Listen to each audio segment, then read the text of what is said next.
Bonsoir à tous. Je vais vous parler d'un sujet qui me tient à cœur, mais qui est un peu délicat.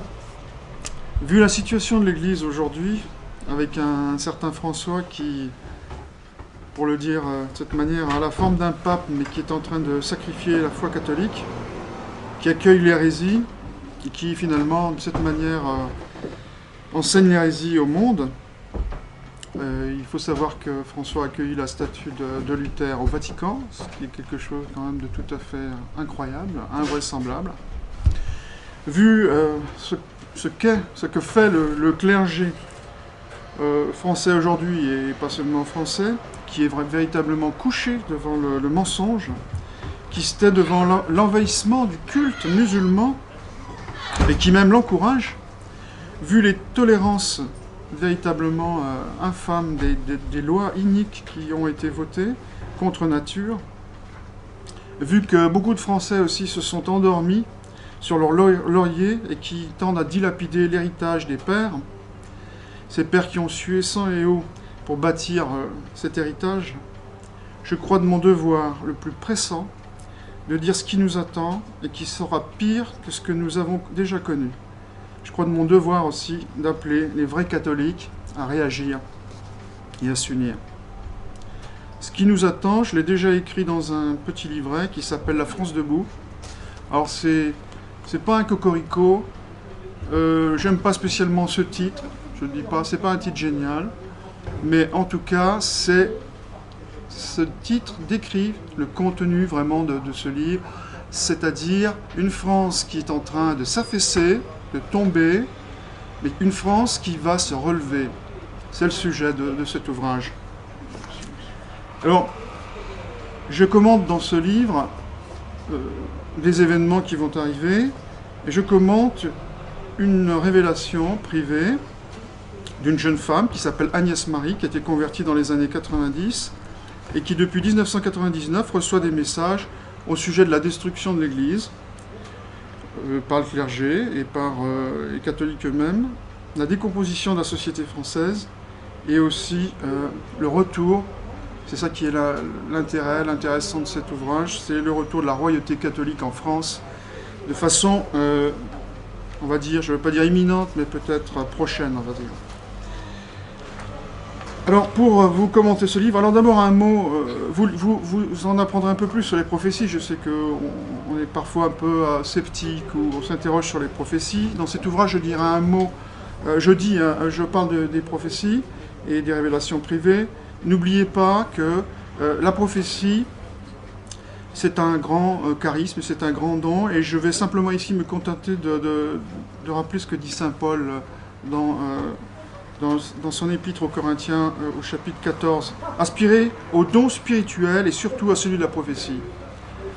Donc n'oubliez pas l'importance des prophéties. Dieu, surtout dans les moments très critiques, dans les situations de crise, nous envoie des petits prophètes et des grands prophètes pour nous alerter. Alors sans plus attendre, je vais vous lire cette révélation que je vais commenter ici.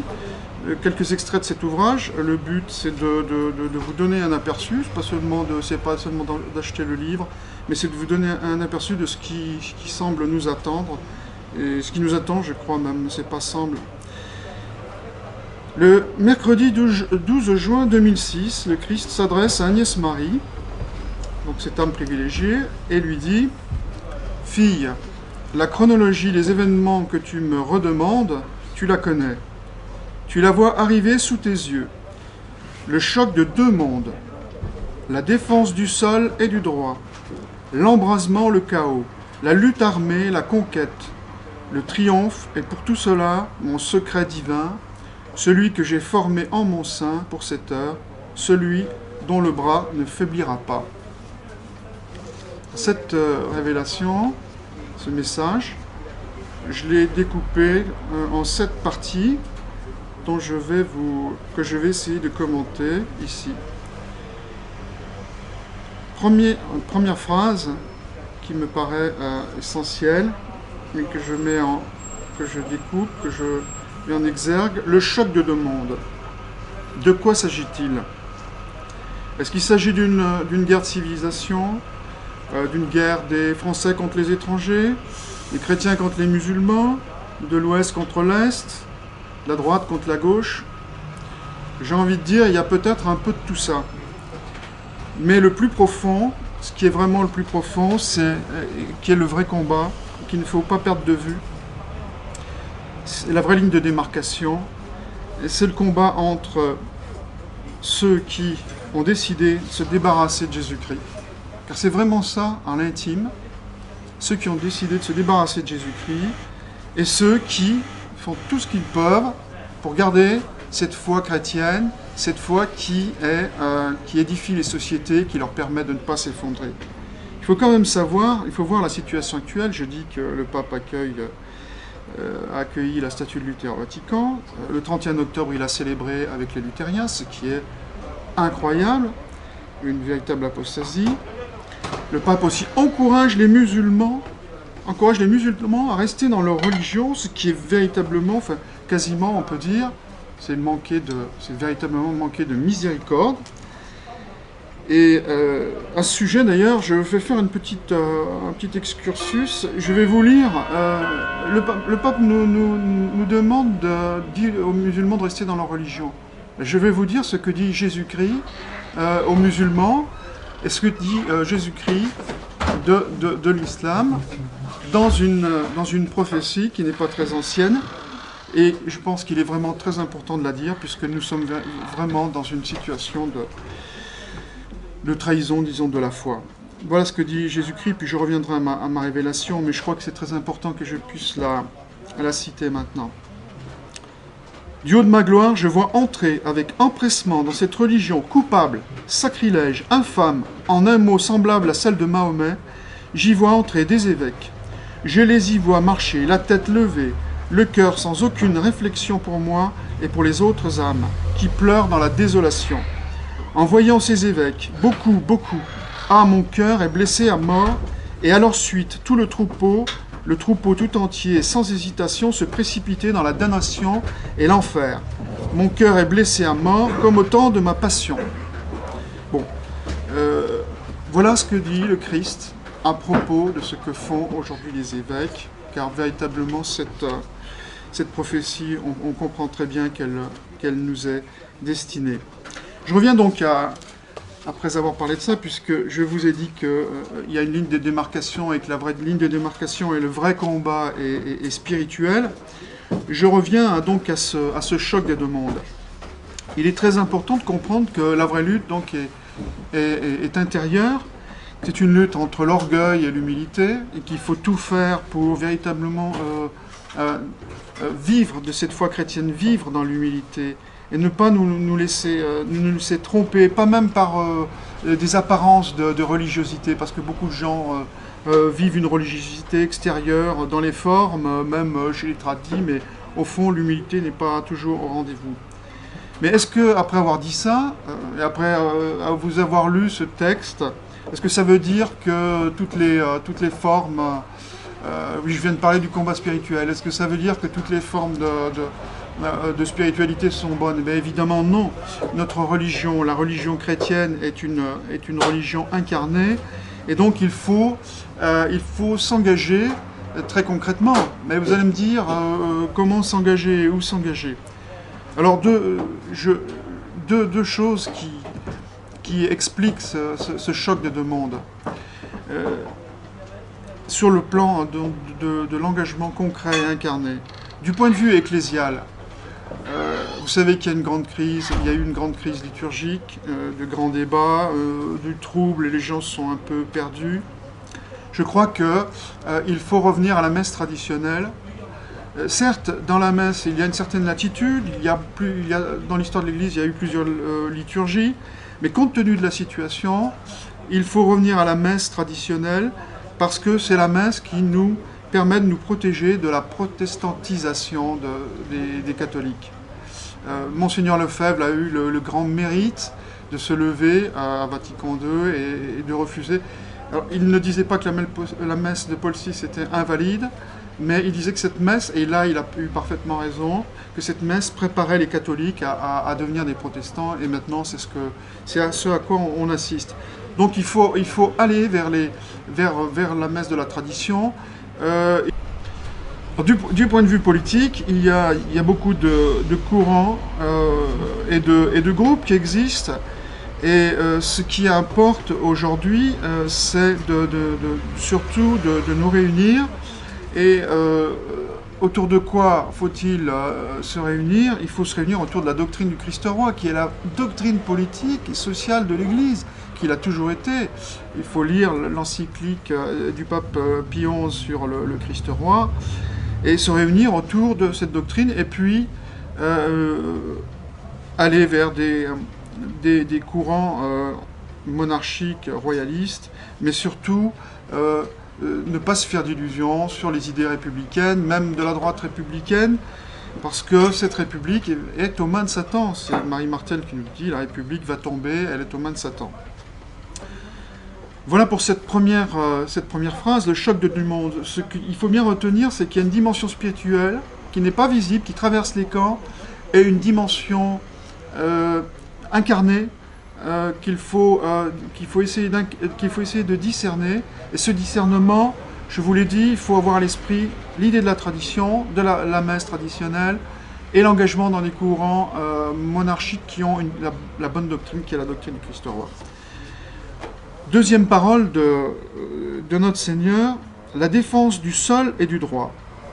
Il y a bien sûr urgence, la France est occupée, il faut le dire. Il y a des millions de personnes étrangères, des millions de musulmans. Attention, là aussi, de ne pas se tromper de combat. Il ne s'agit pas de devenir raciste ni xénophobe, il s'agit de mener ce combat, de bien comprendre ce que veut Dieu, respect des nations, respect de l'ordre naturel. Donc il ne s'agit pas de tomber dans le racisme, mais par exemple de suivre certains groupes nationalistes qui sont toujours là à s'exalter sur le passé et à mener un combat qui finalement va être contre-productif et va nuire aux catholiques. J'ai dit la France est occupée. Je vais même peut-être vous choquer, mais je vais dire une chose, la France est occupée quelque part partout par les Français eux-mêmes qui ont renié leur héritage. Cette occupation, c'est pas seulement une occupation d'étrangers. Je reviens au combat spirituel. Tous ceux qui ont renié le patrimoine, l'héritage véritable, qui est un patrimoine en fait de générosité, d'humilité, de vraie foi chrétienne et catholique. Tout ceux-là qui se pavanent et qui s'endorment sur leur oreille. Tout ça, c'est des gens qui contribuent à cette occupation, qui contribuent à cette dégradation, à cette décomposition de la France. Et évidemment, nous avons les dirigeants que nous méritons. C'est un principe biblique, nous avons les dirigeants que nous méritons. Et donc la France est occupée pas seulement par les étrangers, mais par les Français qui ont renié leur héritage et par ses dirigeants. Il ne faut jamais trop dire du mal des autorités. Hein. On crie beaucoup sur Hollande, on l'insulte. C'est pas très catholique tout ça. Mais de fait, voilà notre situation et elle résulte de cet oubli, de ce qu'est notre vraie foi catholique. Alors, pour mener je dis le sol est occupé, il y a une défense du sol et du droit. Pour bien mener, peut-être qu'il est un peu prématuré de penser à une défense du sol, manu militari, mais pour bien mener cette défense du sol, ça commence par cette dénonciation des méfaits qui se font, cette négation de la vraie religion, cette négation de la loi naturelle. Et c'est aussi défendre les droits de Dieu. Défendre les droits de Dieu. Et qu'est-ce que ça veut dire défendre les droits de Dieu? Ça veut dire revenir au culte, à la vraie adoration. C'est pour ça que je pense que le culte, enfin je pense, j'en suis sûr, le culte traditionnel nous protège. La communion à la bouche, un grand respect. On n'est pas à la messe. La messe, c'est un sacrifice, c'est l'actualisation d'un sacrifice. C'est quelque chose de grave et d'important. Les droits de Dieu, c'est d'abord ça, un vrai culte en adoration. Le droit de Dieu, c'est bien sûr se souvenir que ce pays a été créé et fondé par Dieu lui-même. Depuis les origines, pas seulement depuis le baptême de Clovis, depuis Marie-Madeleine, depuis Sainte-Anne, depuis Lazare. Ce pays est créé et fondé par Dieu. Donc pensez à ce fait en ce qui concerne la France, mais pensez aussi que Dieu est à l'origine de nos sociétés, je l'ai dit dans une autre vidéo. Puis Troisième point, les droits de Dieu. Comment on défend les droits de Dieu? On défend la loi naturelle, qui est à l'origine du droit naturel. Donc, défendons les droits de Dieu, et nous pourrons commencer à défendre le sol.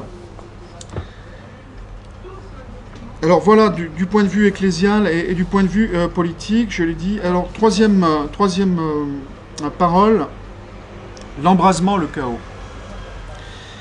Alors, on va chercher, comme toujours, à dire les catholiques ou les chrétiens sont eux qui jettent le trouble, ce sont eux qui empêchent le progrès, qui font obstacle. En réalité, ce qui se passe, c'est plutôt le contraire. D'abord, je vais poser la question. Qu'est-ce qui reste comme vrais catholiques? Nous sommes une poignée, donc c'est pas les catholiques qui sont à l'origine d'un embrasement futur ou d'un chaos, c'est plutôt le contraire. Les bons, ceux qui luttent aujourd'hui, qui empêchent, j'ai envie de dire, les vrais chrétiens, les bons chrétiens, ceux qui résistent sur cela, qui retardent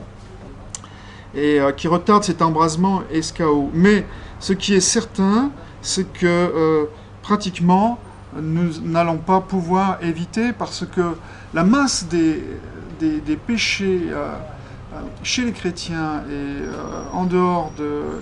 hors de l'Église, c'est vrai que l'Église, on a du mal maintenant à circonscrire ses limites, est telle, on est dans une telle dégénérescence, il y a tellement de choses, évidemment c'est pas visible, on a l'impression qu'on est dans une sorte de paix, mais on est dans une telle dégénérescence qu'on ne va pas pouvoir éviter cet embrasement et ce chaos, qui certainement vont être une forme de guerre, peut-être guerre civile, et guerre étrangère aussi, parce que généralement, enfin l'invasion, on nous parle d'invasion dans beaucoup de prophéties.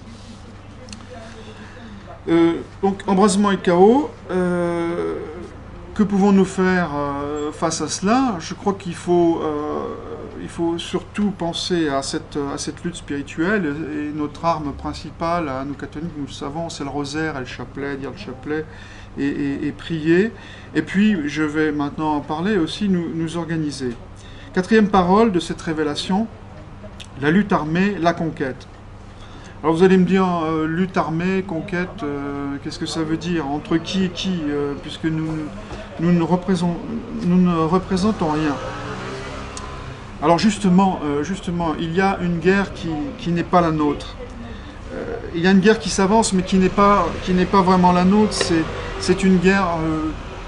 les courants aujourd'hui, les courants politiques, semblent vouloir en découdre. On a une gauche qui n'a toujours pas compris qui n'a toujours pas tiré la leçon du système soviétique et de tous les systèmes communistes ou soviétisants qu'il y a eu à l'échelle continentale dans la deuxième moitié, tout au long du XXe siècle même. On a une droite républicaine, libérale et bourgeoise qui continue à rêver sur des lendemains meilleurs, mais qui en fait a contribué à faire le creuset, à installer l'immigration, à contribuer à installer le socialisme. On a un islam qui est aux aguets, bien sûr. Donc tous ces gens-là, il y a une fermentation qui risque de déboucher sur une guerre qui, d'une certaine façon, n'est pas vraiment la nôtre. Nous n'avons rien à faire. D'abord, nous sommes très peu nombreux, nous sommes une poignée, et je pense que cette poignée, c'est un germe, mais qui va croître. Et dans un premier temps, je crois qu'il faut surtout penser à cette lutte spirituelle, mais qui va se poursuivre, et qui va se poursuivre d'une manière différente. Et pour vous dire que ce ne sont pas simplement des simples projections, des rêves, je vais là aussi citer un message du Christ qui est également qui fait suite qui est dans cette révélation de joie de Dieu dont je vous parle, la révélation à Agnès Marie. Et le Christ nous dit, vous allez voir que ça dénote et que ça tranche avec nos habitudes un peu timorées. Le Christ dit à Agnès Marie, « Mes enfants, j'ordonne le départ de la croisade, j'ordonne la mise en marche de mon armée, sus à l'ennemi de vos vies, sus au compromis et aux lâchetés, aux comprometteurs et aux lâches, mon dit vainqueur ne tient plus devant tant d'horreur. Agnès Marie a cette réponse, Seigneur, je n'arrive pas à comprendre de quelle croisade il s'agit. Et le Christ répond, défendre la vérité, défendre la foi, je prépare vos cœurs, ayez foi en moi qui peut tout. Alors encore une fois, vous me direz en une poignée, alors de quelle croisade?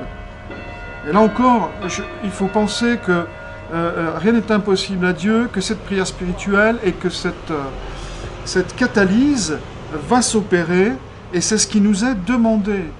Ce qui nous est demandé, c'est de penser à cette double dimension horizontale et verticale. Nous prions et nous allons aussi nous engager dans un combat matériel et concret qui sera un combat de réunion des groupes monarchiques, catholiques et royaux. Là aussi, je ne résiste pas à vous citer encore une révélation qui est, il me semble, très importante dans cette reconquête, parce que nous sommes dans une situation, nous ne sommes pas encore dans la reconquête, mais il nous faut aller de toutes nos forces vers cette reconquête. Le pays est envahi, nous ne pouvons pas rester les bras ballants, sans rien faire, en nous disant voilà, quelque chose va se passer, Dieu va agir. Non, c'est à nous d'agir. Et dans un message qui est adressé en 2007, adressé toujours à Agnès Marie, c'est Jeanne d'Arc qui s'adresse à elle et qui dit « Il faut un catalyseur à la résistance, un chef qui mène les troupes qui pour l'instant sont toutes dispersées. Toutes les bonnes volontés de France doivent se rassembler derrière celui qui prendra la tête de la bataille pour sauver ce qui reste de la France. Comprends-tu, il faut un général. » Aujourd'hui, tout ceci s'entend spirituellement, bien sûr, mais le rôle et la fonction sont la même, ce que j'ai dit tout à l'heure. Résister aux assauts furieux, ennemis, et mener à la victoire le parti des enfants de Dieu. Je suis Jeanne de France, et je suis celle qui annonce que doit se lever maintenant le germe de la résistance à l'envahisseur. Alors, voilà, c'est très clair. Il nous faut nous engager. Il nous faut nous engager, et il ne faut pas se dire... comme je l'ai souvent entendu,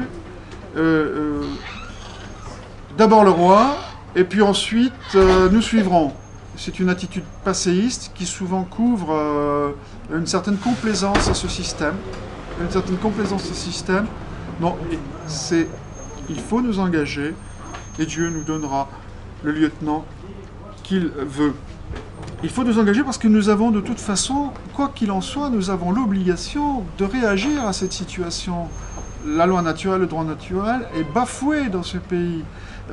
L'islam est devenu dominant. Les idées révolutionnaires soufflent. Donc nous n'avons pas le choix. Il ne faut pas se dire on va attendre que le roi arrive ou que le lieutenant arrive. Non, il faut nous donner des chefs, il faut nous réunir. Et Dieu nous donnera celui qui, au moment voulu, permettra cette catalyse et ce début de reconquête que nous espérons. Alors un mot encore important de cette révélation, c'est le mot triomphe. Il ne faut pas douter un instant que nous allons vaincre, que nous allons l'emporter. Je ne dis pas ça pour faire de la suggestion psychologique. C'est une certitude qui est inhérente à notre foi. Nous ne pouvons pas échouer dans ce combat, il faut nous engager et nous sommes sûrs que le Christ est avec nous, que la Vierge est avec nous, elle nous couvre de son manteau. Nous devons aller vers nous devons être sûrs de ce triomphe qui vient. C'est un mot qui est très important dans cette révélation. Encore, alors les deux paroles, je dois aller vite, donc il faut que je vais essayer d'être synthétique et là je ne peux pas plus développer. Sixième parole, là encore qui est très importante dans cette lutte, et dans cette reconquête et cette catalyse. Le Christ nous dit, pour ce triomphe, j'ai mon secret divin, celui que j'ai formé en mon sein pour cette heure. Alors on peut se dire, de qui s'agit-il ? De qui s'agit-il ? Les institutions monarchiques françaises ont des règles strictes, et d'après ces règles, on a déjà des des gens qui appartiennent à la dynastie des Bourbons qui peuvent être rois de France. Il y a Jean d'Orléans, il y a Louis XX, il y a d'autres, il y a Nondorf, dont beaucoup disent c'est le roi de France, c'est le descendant de Louis XVII. Alors est-ce qu'on peut accorder quelques crédits à ça? Je relis cette parole. Mon secret divin, celui que j'ai formé en mon sein pour cette heure. Le problème de ces prétendants, évidemment les légitimistes disent Louis XX n'est pas un prétendant, il est, puisqu'il est le dernier aîné, donc les institutions et les règles de dévolution de la couronne sont strictes. Bon, je connais cet argument, mais la difficulté là, c'est que depuis 2 siècles, l'affiliation monarchique s'est perdue d'une part, et est-ce que nous sommes sûrs que Louis XVII n'a pas de descendants? En réalité, les historiens, de grands historiens, comme par exemple Castelot ou Decaux, ou des personnes qui mènent l'enquête aujourd'hui, Charles Barbanès, qui a écrit un livre sur Louis XVII, nous disent l'enfant Louis XVII n'est pas mort au temple. Et de très nombreuses prophéties nous disent c'est un descendant de Louis XVII qui reviendra sur le trône de France. Et il y a aussi un point important qu'il faut rappeler, c'est que le dernier, non pas prétendant, mais le dernier à pouvoir monter sur le trône, qui était le comte de Chambord, Henri V, a dit, lorsqu'il a rencontré Mélanie Calva, la voyante de la Salette, « Maintenant je sais que je ne monterai pas sur le trône, car je sais que mon cousin est vivant, que Louis XVII est vivant. » Donc tout ça fait que on a peine à croire, on a plutôt... tout nous laisse penser que ce roi est un roi caché et qu'on a peine à croire à ce que Jean d'Orléans ou Louis XX, qui sont par ailleurs très sympathiques, qui essayent de se rapprocher de la tradition, mais qui en même temps sont trop proches d'une certaine façon de la tradition républicaine, et cette tradition républicaine qui a véritablement domestiqué et détruit, contribué à détruire l'Église catholique. Donc, pour toutes ces raisons, il est difficile de penser qu'ils pourront faire quelque chose et relever le pays, mais sans doute contribueront-ils par leur charisme et leur travail. Alors Nondorf, c'est un peu plus délicat. Là, je ne veux pas trop m'allonger. Des tests ADN ont été faits qui sembleraient dire que Nondorf a du sang de Bourbon, etc. Donc il y a eu un livre récent qui est sorti aux éditions Ring là-dessus. Le professeur Lucotte, qui est un spécialiste généticien, a dit qu'il y avait donc du sang qu'il n'était pas exclu que le descendant Hugues de Bourbon-Nondorf avait de l'ADN à Bourbon. Là, je suis plus que sceptique, d'une part parce que Pie XII, dans les années 50, a fait faire une enquête qui montre que Nondorf est un enfant du prince de Condé et d'une demoiselle Nondorf prussienne. Donc l'enfant Nondorf connaissait tout de la maison royale. D'autre part, donc cette enquête remonte aux années 50, a été demandée par Pie XII, et donc tout semble montrer que Nondorf n'est pas a été un faussaire. Il faut ne pas oublier que Marie-Thérèse Marie-Thérèse, donc la sœur de Louis XVII, n'a jamais voulu rencontrer Nondorf. Et enfin, dernière chose, Mélanie Calva a dit « Je n'ai jamais annoncé le retour des Orléans et je croirais à un châtiment de Dieu sur la France s'il remontait sur le trône. » Évidemment, alors dernière phrase de cette révélation, celui qui ne faiblira pas, on le comprend compte tenu de la situation de chaos, compte tenu de la nécessité de la reconquête et de retrouver les lois sur la famille, des lois d'une économie qui ne soit pas une économie d'usure, une économie où les grandes puissances dominent. Parce que le pouvoir n'est plus chez les politiques, le pouvoir est dans les multinationales et dans la banque, et dans les sociétés secrètes qui sont derrière. Donc, devant cette situation, et vous comprenez bien, on comprend facilement cette parole, un bras qui ne faiblira pas, ce n'est pas un bras de tyran, mais c'est un bras d'un homme fort qui pourra rétablir de bonnes lois chrétiennes qui permettront à ce pays de se relever et d'emmener avec lui toute la chrétienté et de faire son œuvre d'éducatrice et d'évangélisatrice dans le monde.